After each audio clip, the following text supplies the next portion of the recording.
Nesse vídeo, vamos falar um pouco a um tipo especial de tecido epitelial, que é aquele que se destina à secreção. Bom, então o tecido epitelial de secreção, ele forma o que nós chamamos de glândulas. Essas glândulas se desenvolvem a partir de um tecido epitelial de revestimento, à medida que elas vão, então, se desenvolvendo, podem permanecer conectadas a esse tecido epitelial, configurando, então, a presença de um ducto secretor, por onde essa secreção será lançada à superfície, ou ela pode se desconectar do tecido epitelial originário e se desenvolver ao redor de capilares sanguíneos, aonde vão lançar a sua secreção. No que diz respeito à glândula, é importante distinguirmos duas regiões da glândula, particularmente nas glândulas multicelulares. Uma é a parte que encontramos a região onde é produzida a secreção e a região por onde essa secreção é eliminada. Então, essa região nós chamamos de parênquima. Então, o parênquima da glândula é a parte funcional da glândula, onde a secreção será produzida e eliminada da glândula. Outra região importante é a parte de sustentação física e metabólica da glândula, que é formada pelo tecido conjuntivo anexo à glândula, que vai então dar essa sustentação, trazendo os vasos sanguíneos que vão nutrir as células dessa glândula e também fazendo a sustentação física, mantendo a glândula no seu lugar característico.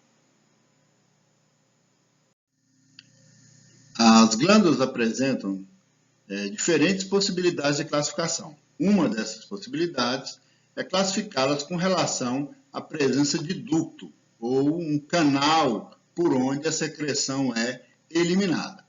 Então, a glândula que apresenta esse canal, que apresenta esse ducto, como pode ser observado nessa imagem, é uma glândula exócrina.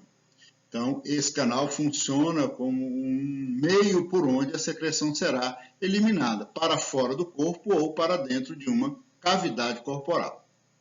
O outro tipo de glândula, com relação à presença de ducto, é a glândula endócrina. Essa glândula não possui ducto, ela é aductal. Sua secreção é lançada diretamente na corrente sanguínea através de capilares que estão presentes, entremeados a essa glândula, fazendo parte do seu parênquima, certo? Então, essa é a glândula endócrina, não possui ductos. Uma outra possibilidade de classificação das glândulas é com relação ao formato da sua unidade secretora. Ela pode ter o formato de um tubo, por isso denominada uma glândula tubulosa, ou ela pode ter um formato alveolar, também chamada de ácino, e aí ela seria uma glândula acinosa, ou uma glândula alveolar.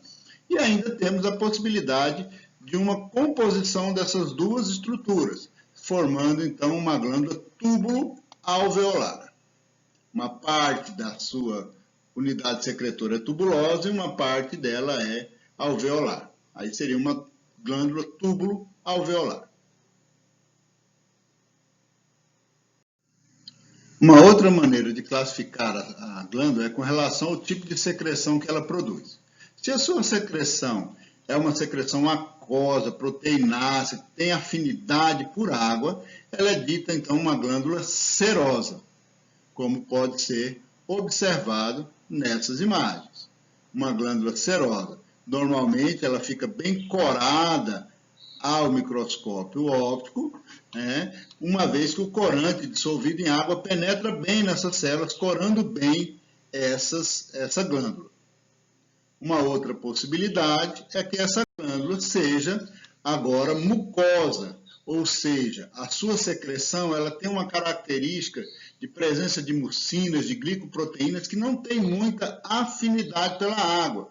E aí, essa porção secretora da glândula, ela fica pouco corada, o corante não penetra muito bem nessas células, deixando, então, essa parte bem mais clara do que o restante das células presentes na glândula. Nesse caso, então, a glândula é chamada de glândula mucosa. Tá? E ainda temos uma terceira possibilidade, que seriam as glândulas mistas, né? Em que uma parte da sua secreção é mucosa, como pode ser observado aqui, e uma parte dela é serosa. Então, ela tem secreção tanto mucosa como serosa. Uma outra possibilidade ainda de glândula mista é o caso, por exemplo, do pâncreas, que tem uma parte da sua estrutura formada por ácidos com ductos, formando uma secreção exócrina, e uma parte da sua estrutura sem ductos, formando ilhotas pancreáticas que lançam sua secreção direto na corrente sanguínea. Então, ela é mista porque ela tem uma parte de secreção exócrina e uma parte de secreção endócrina. A última maneira de classificarmos a glândula é com relação à maneira com que a secreção é liberada. Se o citoplasma da célula é a própria secreção, de modo que essa célula se rompe, liberando todo o seu conteúdo citoplasmático, nós dizemos que essa glândula é holócrina. Nesse caso, a mitose é constante nessa glândula para a renovação das células, uma vez que essas células morrem ao liberar sua própria secreção. Uma outra possibilidade é a glândula que libera sua secreção por exocitose, a partir da liberação do conteúdo de vesículas contendo a secreção, sem que aconteça perca nenhuma do citoplasma. Nesse caso, nós dizemos que essa glândula é merócrina.